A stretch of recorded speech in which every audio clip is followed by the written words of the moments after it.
Anda masih menyaksikan Breaking News Kompas TV, Saudara. Sebanyak 16 orang. Tadi yang terbaru diinformasikan ada 17 orang meninggal dunia akibat bencana tanah longsor di Kecamatan Petung Kriono, Kabupaten Pekalongan, Jawa Tengah. Kepala Pelaksana BPBD Jawa Tengah mengatakan untuk mengevakuasi korban di tengah sulitnya akses menuju lokasi saat ini diperlukan alat berat.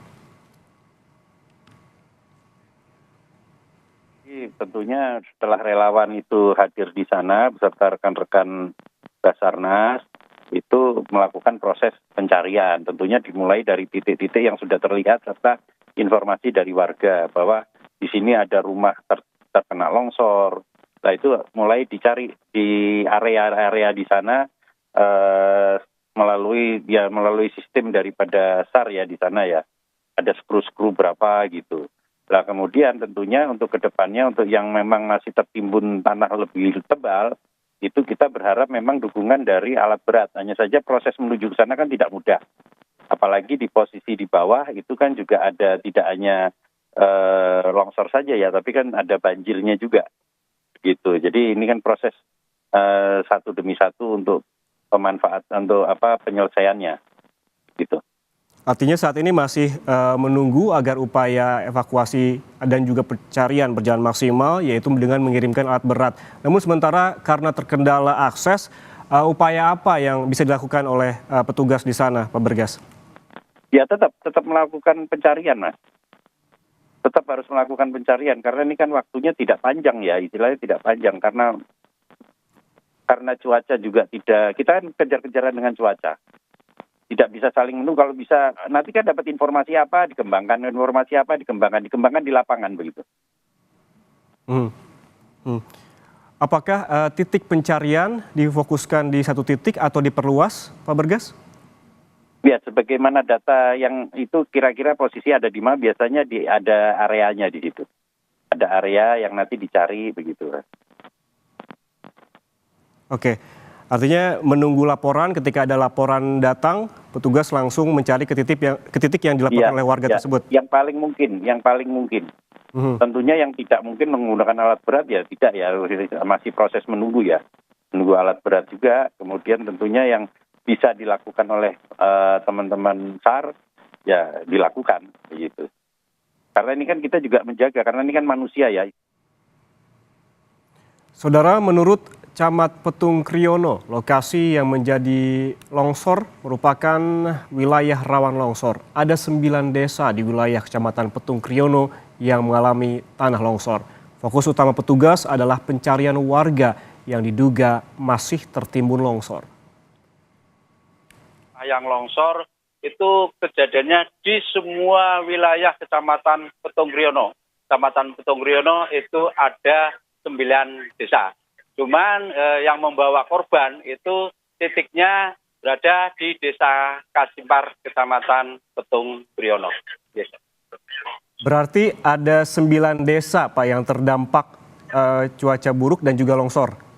Iya, di wilayah Petung Kriono itu kan wilayah pegunungan dan itu sudah masuk wilayah pegunungan Dieng. Jadi terkait bencana longsor itu ya rawan sekali, apalagi terjadi hujan yang sangat deras untuk wilayah Petung Kriono.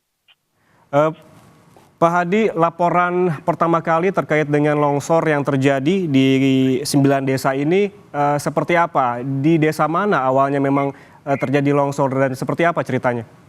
Oke, laporan awal terkait bencana yang ada di Petung Kriono, itu di Petung Kriono itu ada yang namanya tim kampung siaga bencana.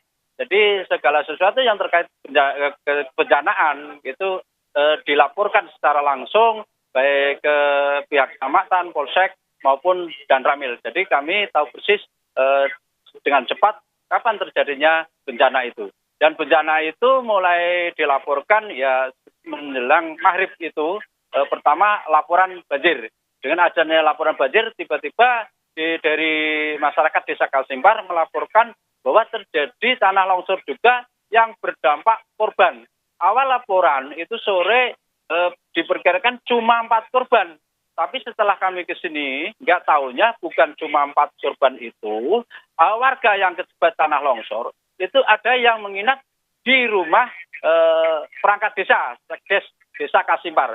Dan dilalah lagi pas nggak tahunya rumah kepala desa itu juga terkena dampak longsor dan hilang, sehingga keluarga Sekdes Desa Kasimpar bersama orang yang ngiyup di situ atau yang kena dalam artian ya berteduh di situ itu berdampak juga.